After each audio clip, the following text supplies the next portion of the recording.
Building your first AI. Ever thought building AI was something just for giant tech companies? Well, think again. Today we're going to demystify the whole thing and show you how to teach a computer to see and actually understand the world. And believe me, by the end of this, you will have built your very own working AI from scratch. Okay, so first things first, let's get those creative gears turning. I'm going to run through a few really cool ideas to show you what's possible when you can teach a machine to recognize images. For example, image pointing your camera at some trash and an AI instantly tells you if it's plastic, paper, or something else. We can call it the eco sorter. It's a small project, yeah, but it could have a real-world impact. Or how about something a bit more personal, a mood detector? You could train a model with your webcam to know when you're happy, sad, or surprised. This kind of tech opens up all sorts of wild possibilities for interactive apps. And for all of you animal lovers out there, check this out. The pet identifier, an AI that can tell the difference between a cat and a dog in a photo, and it's not just for fun. Think about how useful that could be for an animal shelter trying to organize photos. Alright, feeling inspired? Good, because now we're going to actually build something together. We're going to make a gesture control game, teaching an AI to recognize the hand gestures for rock, paper, and scissors. Now before an AI can learn anything, we have to define what it's looking for, and the key concept here is something called a class. Don't let the word scare you. It's just a label for a category you want the computer to recognize. For our game, the classes are super simple: rock, paper, and scissors. So let's do it. Step 1 is setting up these classes. We're going to use a fantastic and totally free tool called Teachable Machine. You just open it up, say what you want to do an image project, and then create 3 little buckets or classes and label them rock, paper, and scissors. It's really that easy. Now for what is maybe the most important part of this whole process, the data. For an AI to learn, it needs examples, lots of them. A really good place to start is about 100 sample images for each gesture. And don't just hold your hand perfectly still. Move it around, get different angles. Maybe you change the lighting. The more variety you feed it, the smarter your AI is going to get. Okay, you've collected all your pictures. You defined your classes. And now for the magic. This is the training phase. It's where the computer takes all those images and actually learns to see the patterns. This is literally where the intelligence is born. And you're probably thinking, okay, here comes the complicated part. But it's not. That's what's so amazing about this. You literally just click one button that says Train Model. That's it. Go grab a quick drink.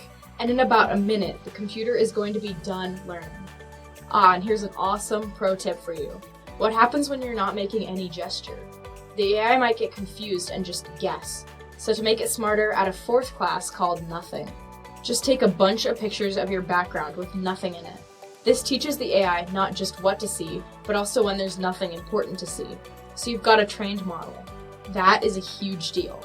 But right now it's kind of just stuck inside of that training tool. To actually use it for something cool, we need to export it. Let's see how we can turn this thing into a real playable game. And just like everything else so far, this part is super simple. Once you're happy with how it's working, you just click Export Model. You'll want to choose the TenorFlow.js option. That's just a popular format for running AI stuff on the web. Then click Upload My Model and boom, you'll get a special link. That link is basically your AI's brain. And what can you do with that brain? Oh, so much. You can plug it right into a platform like Scratch and make fun games and stories. Or if you're feeling a little more adventurous, you can use the code they give you to build your own custom website. You can even build an app that changes songs based on your hand gestures. The sky's the limit. See, building a model is really just the beginning. The next step, and this is arguably the most important one, is to start thinking like an engineer. You gotta ask, how well does this thing actually work? And how can we make it even better? Here's a great question to start with. Take your game and try it in a really dark room. Or maybe a room with super bright sunlight coming through a window. Does it still get it right?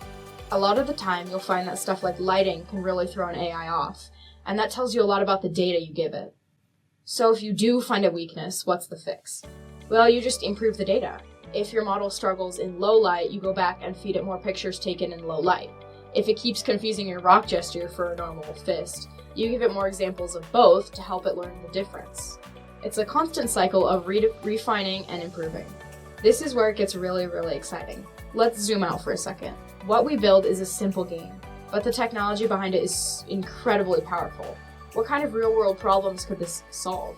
Think about touchless controls for things like ATMs or kiosks to make them more hygienic. Or even better, think about the accessibility tools that could let people with disabilities control a computer with simple gestures. So let's just recap what we've really done here. This was way more than just a game. You actually performed multi-class classification, a core AI concept. You learned how to export it and use it in a real application. And most importantly, you started to think critically about your data and how this tech connects to the real world. And that brings us to the final thought. You now have the basic building blocks to teach a computer to see, to recognize images.